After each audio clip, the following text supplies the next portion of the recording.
દર્શક મિત્રો, હું છું પરમાર અનિશા. તમે જોઈ રહ્યા છો લોક સામનો ન્યૂઝ. તો જોઈએ આજના સમાચાર ગાંધીનગરથી અમારા રિપોર્ટર નારણભાઈ પંચાલ સાથે. ગાંધીનગર જિલ્લાના તાલુકા મથક કલોલ શહેરની જાણીતી સામાજિક સંસ્થા Lions club of Kalol international માટે ગૌરવની ક્ષણ સર્જાઈ છે. લાયન્સ ઇન્ટરનેશનલના 108મા વર્ષના મંગલ પ્રવેશ પ્રસંગે હોંગકોંગ ખાતે યોજાયેલી આંતરરાષ્ટ્રીય અધિવેશનમાં કલોલ લાયન્સ ક્લબના હોદ્દેદારો અને સભ્યોએ ઉત્સાહભેર ભાગ લઈને ક્લબ તેમજ ગુજરાતનું ગૌરવ વધાર્યું છે.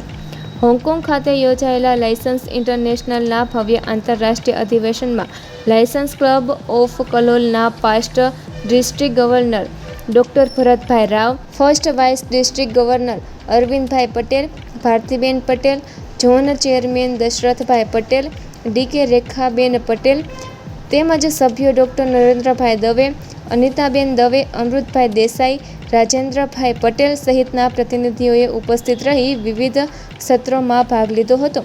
આ આંતરરાષ્ટ્રીય અધિવેશન દરમિયાન સેવા, નેતૃત્વ અને માનવ કલ્યાણને કેન્દ્રમાં રાખી વિવિધ મુદ્દાઓ પર ચર્ચા વિચારણા કરવામાં આવી હતી.